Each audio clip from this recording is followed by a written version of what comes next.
Ada pungli di rutan KPK ya, sangat ironis, sangat memalukan ya. Ada 78 orang disanksi etik dan 15 diantaranya ditetapkan menjadi tersangka dan dititipkan di rutan Polda Metro Jaya. Ini oknum ya, oknum pegawai ya. Oknum pegawai melakukan pungli pemerasan di rutan KPK. Nah, seperti kita ketahui bahwa selama ini lembaga atau Komisi Pemberantasan Korupsi ini sangat konsen terhadap persoalan-persoalan korupsi. Mereka konsen terhadap penindakan, pemberantasan kasus-kasus korupsi, tapi kok justru di dalamnya oknum-oknumnya melakukan perbuatan melawan hukum atau melanggar hukum, yaitu melakukan pungli. Ya, kesemuanya ini merusak, menciderai integritas, citra, nama baik lembaga KPK. Ya, KPK tidak boleh memberikan toleransi terhadap pelaku-pelaku tindak pidana korupsi. Harus diproses secara hukum. Ya, alhamdulillah ya 78 orang sudah diberikan sanksi etik dan 15 orang ditetapkan menjadi tersangka dan sudah ditahan di rutan Polda Metro Jaya, teman-teman ya. Jadi modusnya berbeda-beda ya. Modusnya berbeda-beda. Ada mengenai ya modusnya berbeda-beda ya teman-teman ya. Tapi ini tidak boleh terjadi.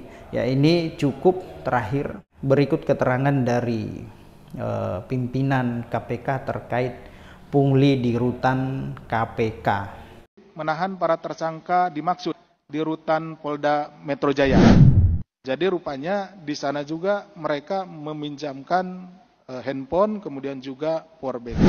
Ketika sidak itu dilaksanakan, dibocorkan sehingga HP dan yang lain-lainnya yang tidak diperbolehkan itu mereka sembunyikan.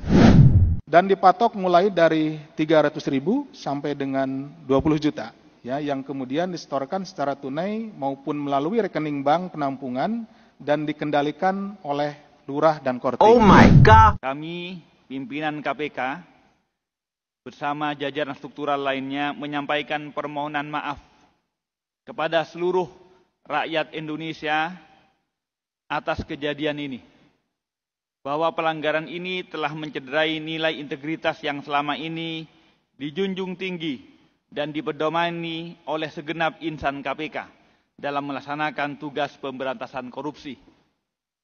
Kami selaku pimpinan komisi bertanggung jawab penuh untuk itu. Kami memastikan bahwa dengan penuh ketegasan kami akan menegakkan zero toleran di KPK terhadap pelanggaran khususnya dugaan tindak pidana korupsi ini. Kami secara paralel telah menindaklanjuti peristiwa ini dengan berbagai prosedur hukum. Pertama, penegakan pelanggaran kode etik yang dilakukan oleh Dewan Pengawas KPK, di mana sejumlah 78 oknum pegawai KPK telah dijatuhi hukuman etik. Kedua, penegakan pelanggaran disiplin yang dilakukan oleh inspektorat, di mana inspektorat telah melakukan permintaan keterangan terhadap para pegawai rutan dan pemanggilan terhadap para terduga pelanggaran disiplin tersebut. Ketiga, proses hukum tindak pidana korupsi yang dilakukan oleh Kedeputian Bidang Penindakan dengan penetapan kepada 15 oknum dimaksud menjadi tersangka dalam dugaan tindak pidana korupsi ini. Keempat, kami juga menindaklanjuti dengan perbaikan manajemen dan tata kelola secara terus-menerus di bawah koordinasi Sekretariat Jenderal.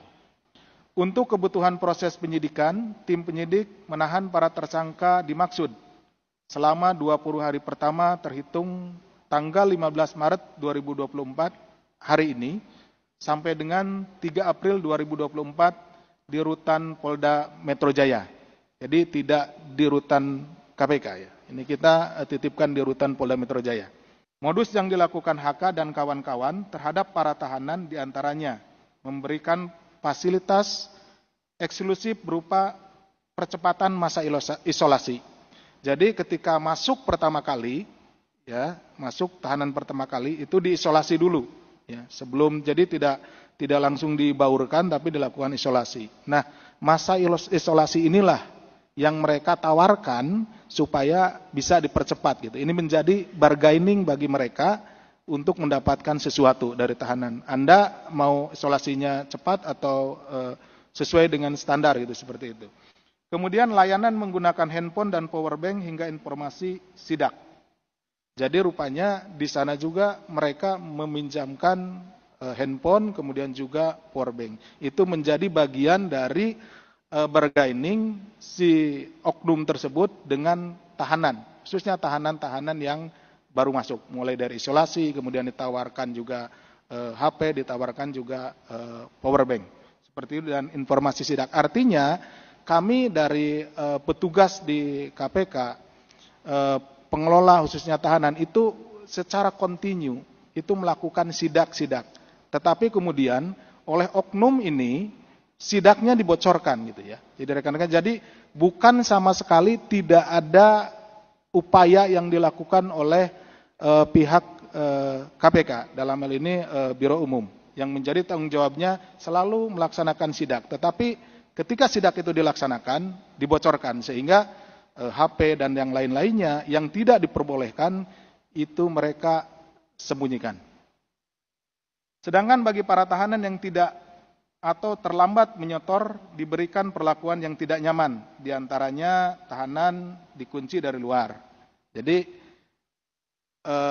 pintunya, kan ini sel-sel tahanan untuk tempat tidurnya, kemudian dikuncinya dari luar sehingga dia tidak bebas bergerak gitu ya, seperti itu. Itu salah satu perlakuan apabila setorannya tidak lancar atau terlambat untuk dibayarkan. Kemudian pelarangan dan pengurangan jatah olahraga, karena dalam satu waktu atau periode satu hari diberikan juga untuk kegiatan berolahraga dan lain-lain untuk menjaga kesehatan dari tahanan tersebut. Nah, itu juga dijadikan bargaining oleh para oknum ini. Kemudian mendapat tugas jatah jaga dan piket kebersihan yang lebih banyak. Nah, kebersihan di rutan juga salah satunya adalah menjadi tanggung jawab dari para penghuni rutan tersebut. Nah, salah satu itu juga yang dijadikan bargaining, di mana kalau misalkan terlambat, ya orang yang ditunjuk untuk bersih-bersih misalkan, tadinya sudah terjadwal.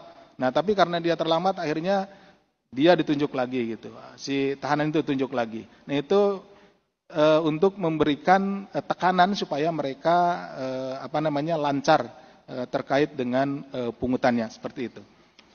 Kemudian besaran uang untuk mendapatkan layanan-layanan tersebut bervariasi dan dipatok mulai dari 300.000 sampai dengan 20 juta, ya, yang kemudian disetorkan secara tunai maupun melalui rekening bank penampungan dan dikendalikan oleh lurah dan korting.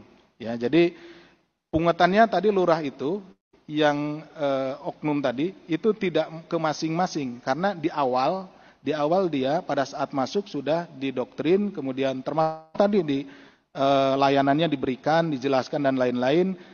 Berikutnya itu yang bergerak adalah korting, koordinator tempat tinggal. Jadi nanti korting itu yang melaporkan, sehingga memang ini sudah dibuat terstruktur gitu ya. Mulai dari tadi di tahun 2019 ditunjuknya lurah di 3 tempat, kemudian ditunjuknya korting. Kemudian disetorkan secara tunai maupun melalui rekening bank penampungan dan dikendalikan oleh lurah dan korting. Mengenai pembagian besaran uang yang terima HK dan kawan-kawan juga bervariasi sesuai dengan posisi dan tugas yang dibagikan per bulan, mulai dari 500.000 sampai dengan 10 juta. Nah, inilah kenapa rekan-rekan mungkin juga sekaligus bertanya-tanya, yang dikenakan etik sekitar 78 orang dan yang dikenakan pidana sampai saat ini adalah 15 orang. Jadi ini adalah kelompok-kelompok yang memang sejak awal memiliki mereka berkumpul dan kemudian memiliki niat jahat, bersepakat untuk melakukan kejahatan tersebut gitu. Yang lain-lainnya banyak yang tidak tahu, tetapi karena mereka ikut di situ, ya jadi hanya sebagai uang rokok gitu kebagian, dan yang lainnya kebagian. Mereka yang lainnya tidak tahu.